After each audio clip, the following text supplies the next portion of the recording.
아버지 하나님, 저희들이 이 땅 사는 것이 쉽지가 않고 믿음으로 사는 것이 쉽지가 않음을 고백합니다. 그러나 아버지 하나님, 주님은 살아계시고 우리와 함께 하시며 우리에게 늘 힘을 주시고 은혜를 베풀어 주시는 줄 믿습니다. 아버지 하나님, 주님 주시는 그 힘으로 우리가 이 세상을 넉넉히 이기게 될 줄 믿습니다. 또한 아버지 하나님, 어떤 어려움이 있더라도 낙심치 않게 하시고 절망치 않게 하시고 영적 침체로부터 벗어나는 믿음의 사람이 될 수 있도록 도와주시옵소서. 그래서 주님이 우리에게 주시고자 하는 그 축복들을 우리가 마음껏 누릴 수 있도록 도와주시고 하나님의 영광을 드러내는 믿음의 사람들로 살 수 있도록 축복하여 주시옵소서. 예수님의 이름으로 기도드립니다. 아멘. 오늘 시편 42편 1절부터 8절까지를 같이 한번 교독하겠습니다. 하나님이여, 사슴이 시냇물을 찾기에 갈급함같이 내 영혼이 주를 찾기에 갈급하나이다. 내 영혼이 하나님 곧 살아계시는 하나님을 갈망하나니 내가 어느 때에 나가서 하나님의 얼굴을 배울까. 사람들이 종일 내게 하는 말이 내 하나님이 어디 있느냐 하오니 내 눈물이 주야로 내 음식이 되었도다. 내가 전에 성의를 지키는 무리와 동행하여 기쁨과 감사의 소리를 내며 그들을 하나님의 집으로 인도하였더니 이제 이 일을 기억하고 내 마음이 상하는도다. 내 영혼아, 내가 어찌하여 낙심하며 어찌하여 내 속에서 불안해하는가. 너는 하나님께 소망을 두라. 그가 나타나 도우심으로 말미암아 내가 여전히 찬송하리로다. 내 하나님이여, 내 영혼이 내 속에서 낙심이 되므로 내가 요단 땅과 헤르몬과 미살산에서 주를 기억하니이다. 주의 폭포 소리에 깊은 바다가 서로 부르며 주의 모든 파도와 물결이 나를 휩쓸었나이다. 낮에는 여호와께서 그의 인자하심을 베푸시고 밤에는 그의 찬송이 내게 있어 생명의 하나님께 기도하리로다. 아멘. 옆 사람하고 인사하겠습니다. 상 주시는 하나님을 기대합시다. 네. 기대대로 하나님이 우리 인생에 상을 주실 줄 믿습니다. 예. 제목 같이 한번 읽어보겠습니다. 시작. 예. 제가 신학교 다닐 때 목회 실습 시간에 은퇴 목사님이 오셔가지고 목회를 이렇게 해야 된다, 저렇게 해야 된다, 이렇게 조언을 해주던 시간이 있었습니다. 그때 목사님이 무슨 말씀을 하셨냐면은 신앙생활은 그 사람의 자세와 신앙의 습관에서 모든 것이 결정된다, 이렇게 말했습니다. 근데 저는 뭐 그렇게 깊이 있게 공감을 하지 못했지만 지금 와서 생각해 보니까 우리의 신앙의 자세나 어떤 습관을 가지는가에 따라서 우리의 신앙은 다 달라지게 된다, 이런 생각이 공감이 됩니다. 우리가 신앙생활을 할 때 하나님의 축복은 좋은 신앙으로부터 저는 주어지는 줄 믿습니다. 그러니까 우리가 좋은 신앙을 가지고 싶어도 문제가 하나가 있는데요. 그것이 뭐냐면은 영적인 침체가 항상 우리를 찾아온다는 것입니다. 오늘은 우리가 영적 침체가 어떻게 시작이 되고 또 이것을 어떻게 극복해야 되는가, 이 부분에 대해서 우리 같이 한번 살펴보기를 원합니다. 오늘 본문의 제자는 자신의 영적인 침체를 어떻게 표현하고 있습니까? 우리 4절 같이 한번 읽어볼까요? 4절 시작. 내가 전에 성의를 지키는 무리와 동행하여 기쁨과 감사의 소리를 내며 그들을 하나님의 집으로 인도하였더니 이제 이 일을 기억하고 내 마음이 상하는도다. 시편 제자는 이렇게 말합니다. 내가 전에 성일, 즉 주일을 지키는 게 너무 즐거웠다. 이 말은 주일이 되면은 하나님의 성전을 찾아가는 것이 너무 즐거웠다는 뜻입니다. 또 내가 전에는 기쁨과 감사의 소리가 있었다.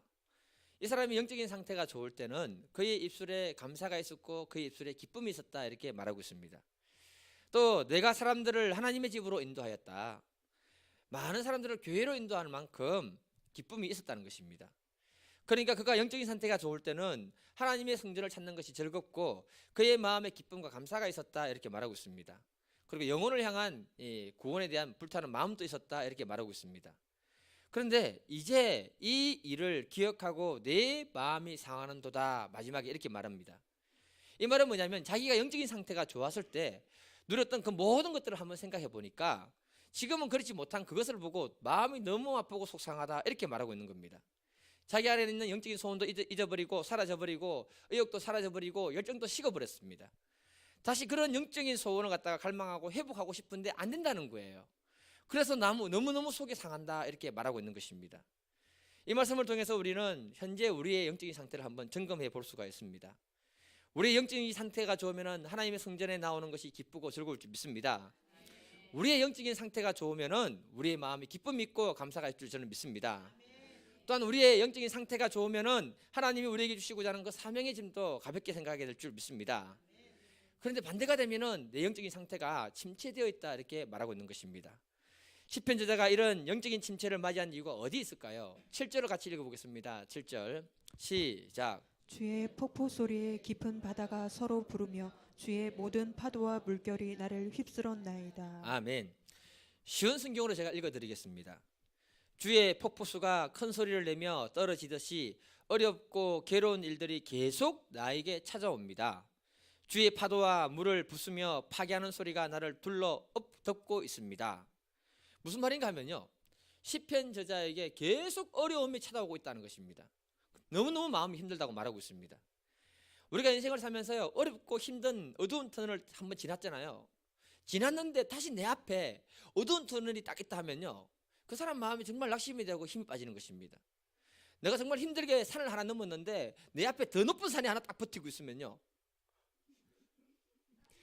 그때 어느 누구든지 낙심하고 절망하게 되는 것입니다. 다시 말해서 시편의 42편 저자는 삶에 알 수 없는 고난과 시련이 장기화될 때 영적인 침체에 빠졌다 이렇게 말하고 있는 것입니다. 오지를 보니까 영적 침체로 인해서 주어진 결과를 이렇게 말합니다. 내 영혼아 내가 어찌하여 낙심하며 어찌하여 내 마음에 불안해하느냐. 시편 저자가 장기적으로 영적인 침체를 당하니까 영혼의 힘을 잃어버린 것입니다. 삶의 문제로 고통을 당하고 낙심하고 불안하게 되니까 어떤 것도 할 수 없었다 이렇게 말하고 있는 것입니다. 그래서 저와 여러분들은요, 어느 누구든지 예외 없이 삶의 문제가 장기화되면 낙심하고 절망에 빠지는 것이 사람이라는 것을 말씀해 주는 것입니다. 제가 오카노 목사님 계실 때 칼 세미나를 한번 간 적이 있었습니다.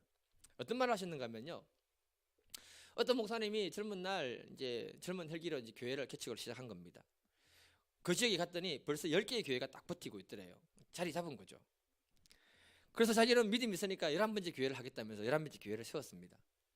교회가 상가 건물을 빌려가지고 시작을 했는데 상가 건물을 빌려서 거기 리모델링하고 뭐 하고 있으니까 돈이 많이 들었겠지요. 그리고 약 10년 정도를 정말 열심히 사역을 했습니다. 그런데 교회가 전혀 변화가 없는 거예요. 이것이 지속이 되니까 마음에 낙심이 들어오고 절망이 들어온 것입니다. 그러면서 교회를 시작할 때 돈을 좀 빌려가지고 투자했던 그런 것들이 있지 않습니까?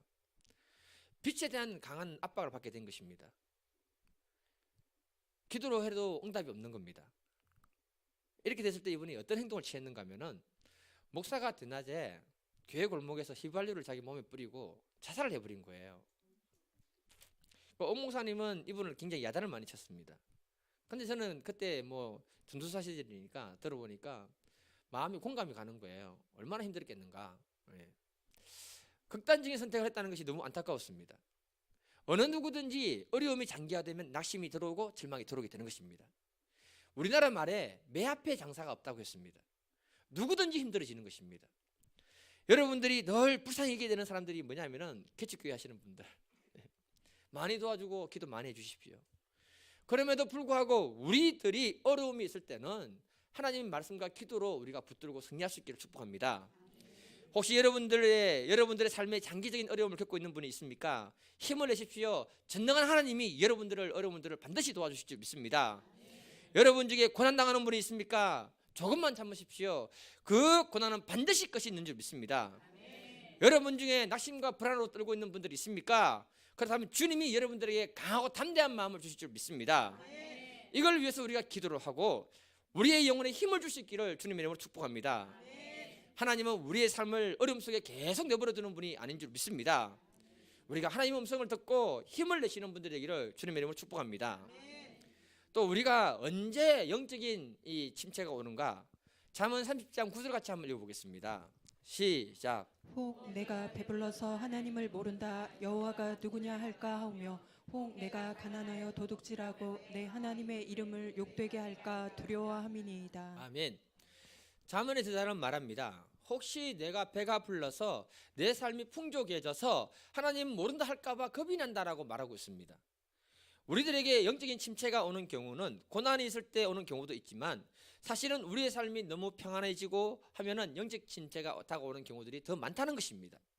고난이 있어서 쓰러지고 넘어지는 신앙을 떠나는 사람은 하나라고 한다면은 축복을 받고 삶이 형통해졌을 때 신앙이 무너진 사람들이 오히려 더 많다는 것입니다.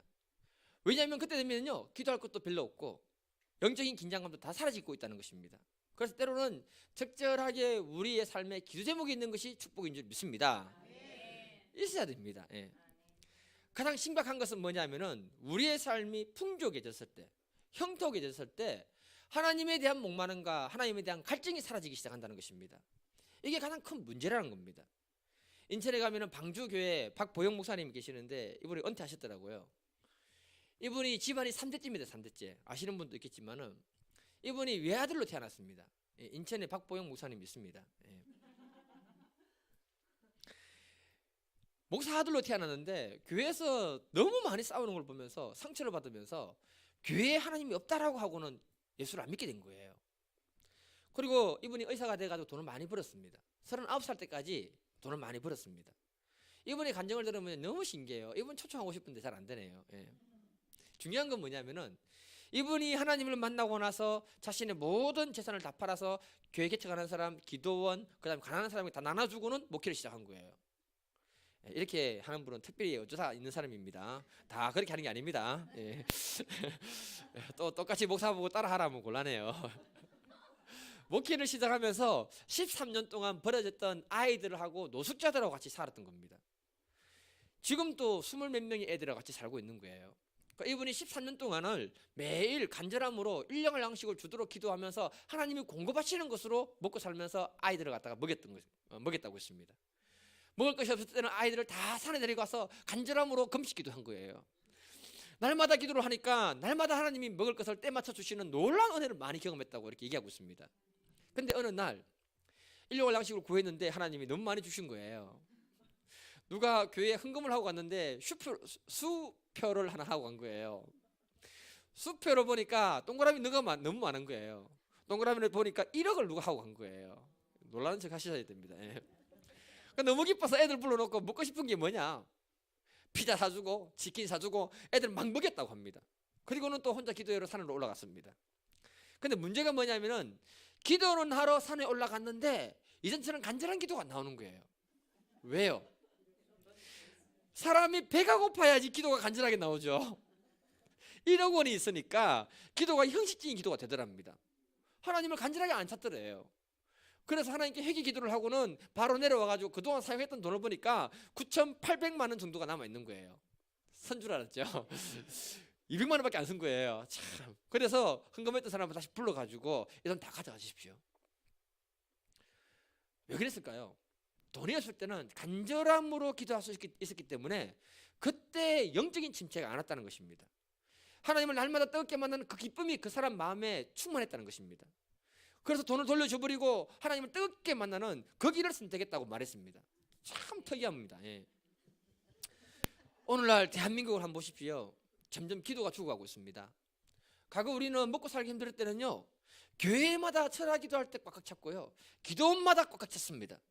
심지어는요, 그것도 모자라서 산속에 올라가서 기도하는 사람이 엄청나게 많았습니다. 새벽기도도 1시간씩 걸어서 와가지고 새벽기도 하고 또 걸어가고요. 겨울에 이런 기도가 죽어가고 있습니다. 그래서 대체적으로 보면은 육적으로 부유해지면은 우리 영적인 것이 나태해진다는 것입니다.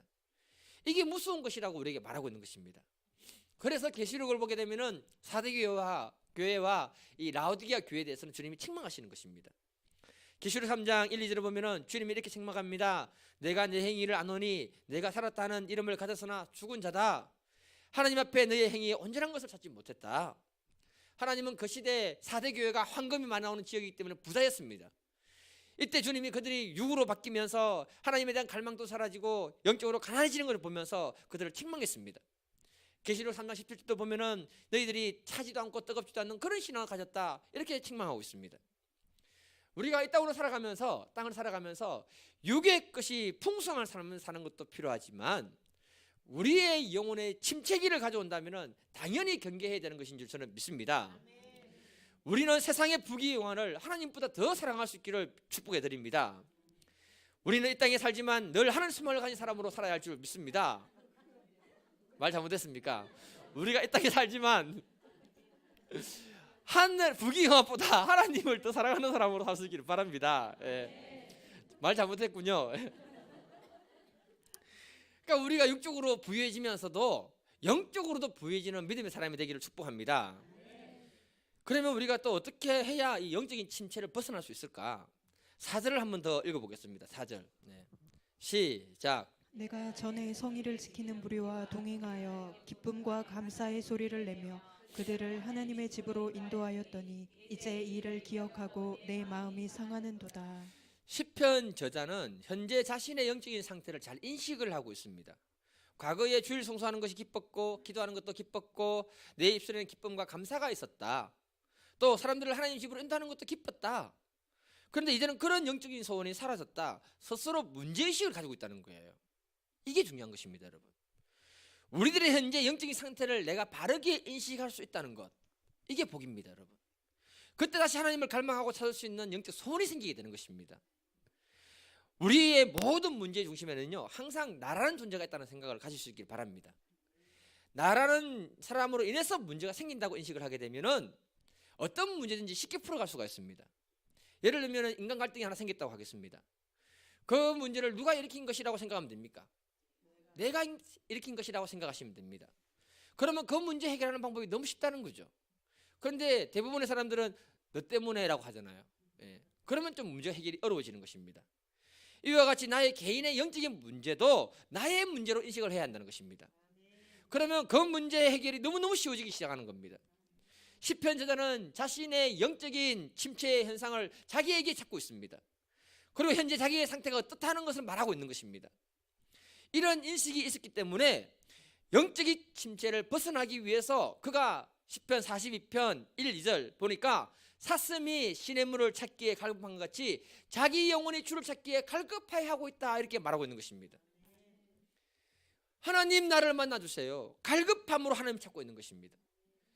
여러분, 우리의 영적인 침체가 어느 날 갑자기 온다고 생각하지 마십시오. 서서히 우리에게 다가오는 것이 영적인 침체인 것입니다. 여러분, 이걸 인식하느냐 인식하지 못하느냐가 중요한 것입니다. 여러분 다 아시는 것처럼 개구리를 뜨거운 물에 삶는 이야기 아시죠? 삶을 때 그 물 속에서 튀어나가지 못하는 방법 아시죠? 처음 듣는 분이 계셔가지고 한번 해드리겠습니다. 비크라는 이 비크에 개구리가 좋아하는 그 온도에 맞는 물 온도에 딱 이렇게 넣어놓으면은 개구리가 그 안에서 잘 놀아요. 촛불을 켜가지고 서서히 데우면은 개구리가 물 온도를 변화를 느끼지 못하고 있다가 나중에 펄펄 끓어가지고 이렇게 삼켜 있는 거예요, 그 안에. 예, 다 너무 잘 알고 있어가지고. 예. 우리의 영적인 침체가 이렇게 된다는 것입니다, 여러분. 빌레몬서 1장 24절을 보게 되면은 사도 바울은 빌레몬서에서 자기 동역자를 소개합니다. 마가, 아리스다고, 데마, 누가를 문안하느니라. 여기서 사도 바울은 나의 동역자라고 하면서 데마에 대해서 소개해주고 있습니다. 그런데 디모데서 4장 10절을 보게 되면요, 데마는 이 세상을 사랑하여 나를 버리고 데살로니가로 가라고 갔고, 이렇게 말하고 있습니다. 사도 바울이 데마를 생각하면서 디모데에게 말을 합니다. 디모데야, 데마가 이 세상을 사랑해서 나를 버리고 세상으로 가버렸다, 이렇게 말하고 있습니다. 정말 안타까워하면서 말하고 있는 겁니다. 여러분, 데마는요 사도 바울에게 총애를 받았던 사람 중에 한 사람입니다. 그러니까 다른 교회 사람들에게 소개할 때 데마를 갖다가 자기 동역자로 소개했던 것입니다. 그러니 그가 얼마나 과거에 하나님을 사랑했고 헌신했고 충성했는 사람인가를 잘 알 수 있는 부분입니다. 근데 어느 날 보니까 세상을 가버린 것입니다. 세상으로. 우리가 볼 때는 어느 날 갑자기 일어난 사건처럼 보이지만은 사실은 그렇지 않다는 것입니다, 여러분. 어느 날 데마의 마음에 세상을 사랑하는 마음이 딱 들어온 것입니다. 그가 하나님을 사랑했는데 무엇 때문에, 누구 때문에 이렇게 하다가 하나님을 놓쳐버린 것입니다.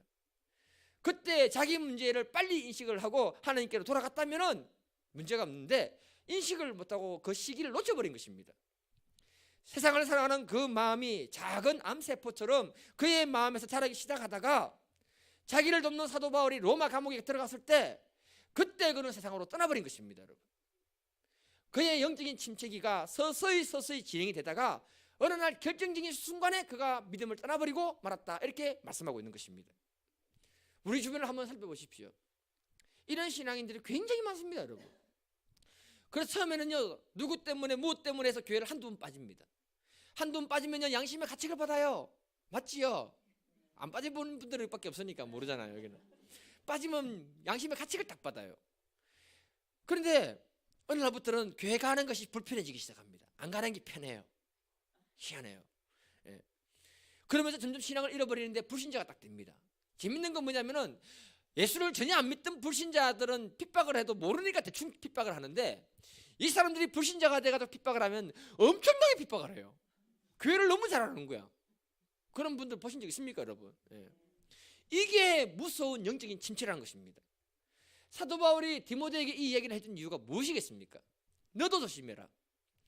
우리들은 어느 누구도 신앙 부분에서는 컷을 칠 수가 없습니다. 그래서 고린도전서 10장 12절에 보면은 그런즉 선줄로 생각하는 자는 넘어질까 조심하라. 사도 바울은 신앙에서만큼은 누구든지 안심하지 마라. 우리가 언제 어느 때 하나님을 떠날지 모른다. 이렇게 경고로 우리에게 말씀하고 계십니다. 우리가 늘 우리 자신을 잘 살펴보는 지혜로운 분들이 되기를 주님의 이름으로 축복해 드립니다. 우리는 어느 누구나 영적인 침체를 경험할 수가 있습니다. 이때 나의 영적인 상태가 어떠한지를 빨리 파악해야 할 줄 믿습니다. 그리고 이 문제를 빨리 주님 앞에 들고 가면은 그 문제를 빨리 해결받는 지혜로운 분들이 될 줄 믿습니다. 자기 인식이 중요하고요. 두 번째는요, 무엇인가 8절 한번 읽어보겠습니다. 시작. 낮에는 여호와께서 그의 인자하심을 베푸시고 밤에는 그의 찬송이 내게 있어 생명의 하나님께 기도하리로다. 제가 8절만 읽지만은 사실은 시편 이 저자의 기록을 자세히 보면은 영적인 침체기에 빠졌지만 그에게는 영적인 거룩한 습관이 있는 것을 알 수가 있습니다. 1절을 보게 되면요, 하나님이여 사슴이 시냇물을 찾기에 갈급한 같이 내 영혼이 주를 찾기에 갈급하나이다. 자신의 현재 영적인 침체와 현재 어렵고 힘든 문제 앞에 갈급함으로 하나님을 찾고 있습니다. 그러면서 8절에 보니까 낮에는 하나님의 인자하심을 바라본다 하고 밤에는 하나님을 찬송하겠다.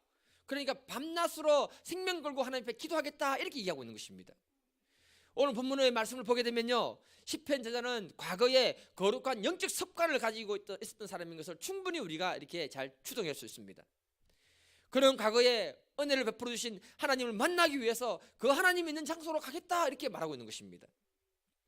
저와 여러분들은 언제든지 영적인 침체를 맞이할 수 있습니다. 그럴지라도 우리에게 거룩한 영적 습관만 있다면 빨리 회복될 줄 저는 믿습니다. 그래서 우리는 자신의 그 거룩한 신앙의 습관을 잘 만들어가야 할 줄 믿습니다. 이것이 바로 축복의 사람이 되는 것입니다. 누가복음 22장 39절을 보니까 예수께서 나가사 습관을 따라 갈람산에 가심에 제자들도 따라갔더라. 예수님이 기도를 했는데 습관을 따라서 기도했다, 이렇게 말씀하고 계십니다. 그러니까 예수님의 공생의 사역은 예수님이 늘 습관을 쫓아서 기도하는데, 이 기도는 공생의 사역하기 이전부터 예수님에게 습관을 따라서 기도하는 좋은 그 시기가 있었다, 이렇게 말씀해주고 있는 거예요. 그 시기가 편하네, 이게 할 때는. 네.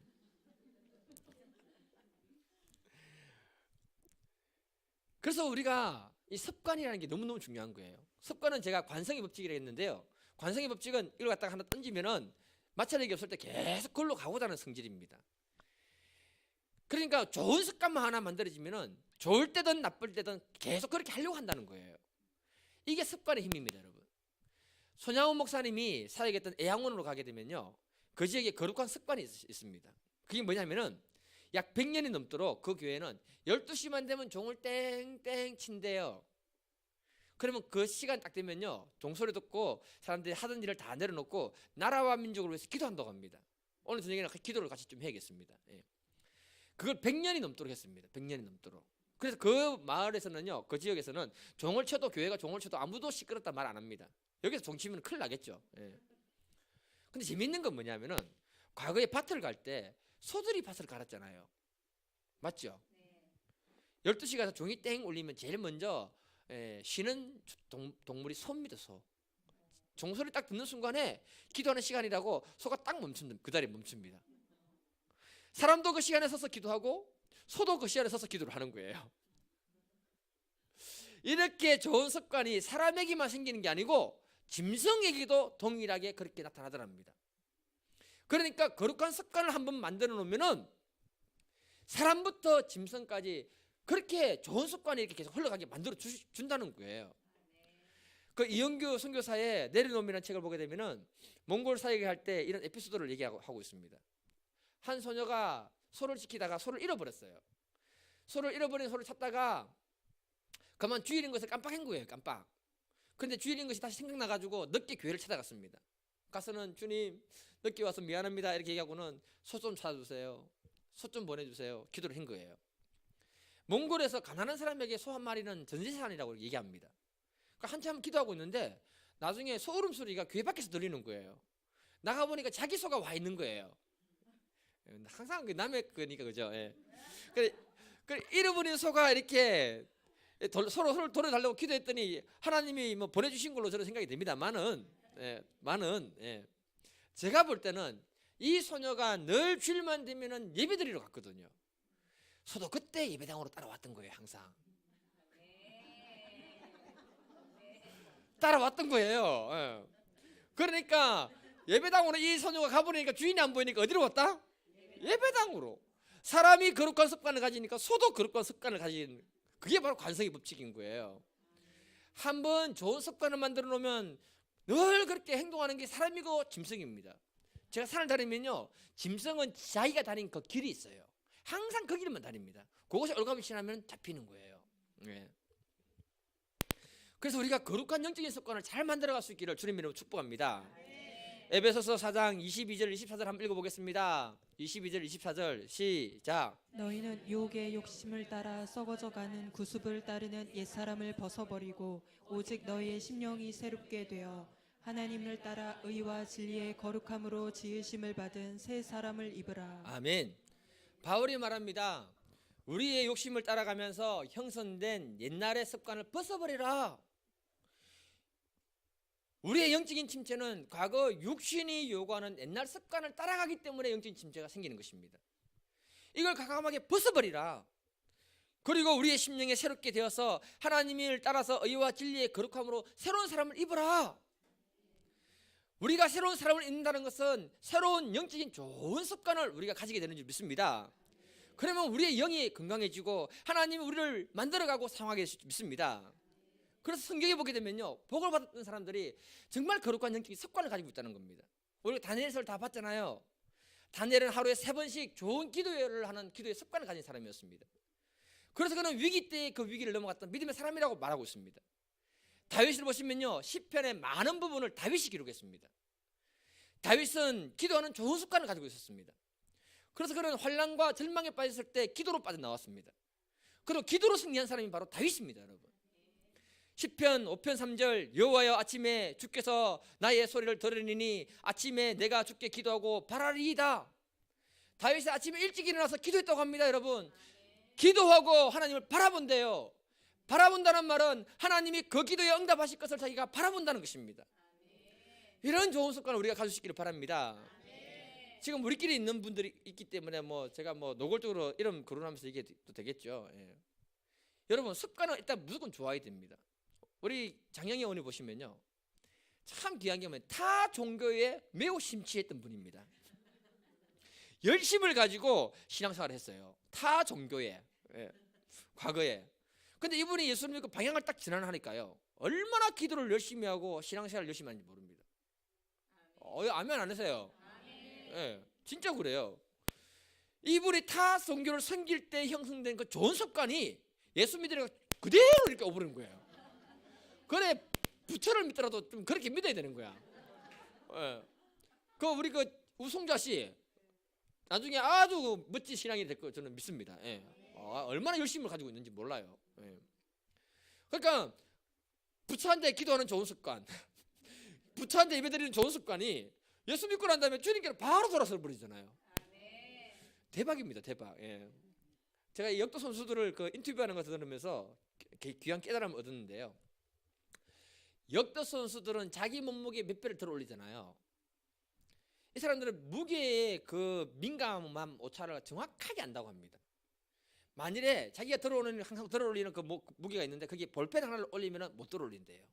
볼펜이 무거우면 얼마나 무겁다고 못 올린대요.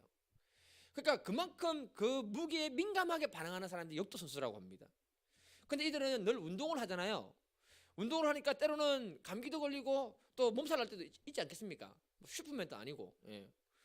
인터뷰하는 사람이 뭐라고 했냐면은 그때는 어떻게 하십니까? 라고 물었더니 이렇게 말합니다. 아무리 아프고 힘든 날에도 반드시 자기가 들던 무게를 몇 번씩 들고 나서 집에 가서 쉰다 했습니다. 만일에 그렇게 하지 않고 며칠 쉬어버리면은 자기가 늘 들던 그 역기의 무기를 갖다가 몇 달 동안 연습을 해야 들어올릴 수 있대요. 엄청난 비밀입니다 이게. 몇 달 동안 연습을 해야 된대요. 예. 그래서 아프더라도 반드시 자기가 들던 그 무게는 몇 번을 들고 나서 가서 쉰대요. 이게 영적으로 똑같습니다. 기도 한번 쉬어보세요. 이거 기도 회복하는데 시간이 걸립니다. 예배 한번 쉬어보세요. 그 예배 자리 나오기 너무너무 힘든 거예요. 그래서 저는 수요 예배, 금요 예배, 주일 예배 이렇게 나오시는 분들 보면 너무 귀하게 생각됩니다. 평일에 나오는 분들 너무 귀해요. 우리 중보기도도 많이 나와주세요. 예. 그게 귀한 거예요. 엄청 귀한 분들이에요. 예. 이 거룩한 습관을 우리가 잘 만들어갈 때, 어렵고 힘들 때 우리가 기도의 자리, 예배의 자리 나와 있으면 금방금방 회복이 될 줄 믿습니다. 그렇게만 되면 언제든지 그 사람은 영적인 침체에서 빨리 벗어나는 믿음의 복된 분들이 될 줄 저는 믿습니다. 시편 저자가 이런 몸부림을 치고 있다고 합니다. 말씀을 마무리하겠습니다. 마태복음 24장 42절에 보면 그러므로 깨어 있으라 어느 날에 너희 주가 임할지는 너희가 알지 못함이니라. 우리가 아무리 힘들더라도 기도의 습관을 놓치지 않기를 축복합니다. 우리가 아무리 힘들더라도 예배의 습관을 놓치지 않기를 축복합니다. 이런 좋은 영적인 습관이 우리에게 있을 때 우리가 주님 앞에 깨어있는 신앙인이 될 줄 믿습니다. 오늘 이 밤에 우리 기도할 때요, 우리가 항상 영적인 상태를 갖다가 잘 파악하는 사람 될 수 있도록 기도하시고, 또 우리에게 영적인 거룩한 습관을 주시도록 우리가 기도하는 밤 되기를 원합니다. 찬양하고 같이 기도할 텐데요, 할 때 오늘은 새가족들을 위해서 중보기도 좀 해주시고요, 그 다음에 나라와 민족을 위해서 기도하시고, 또 우리 교회와 또 여러분들을 위해서 기도하는 그런 시간을 가지도록 하겠습니다. 우리 같이 이 시간 제가 먼저 기도하고 찬양하도록 하겠습니다. 사랑의 아버지,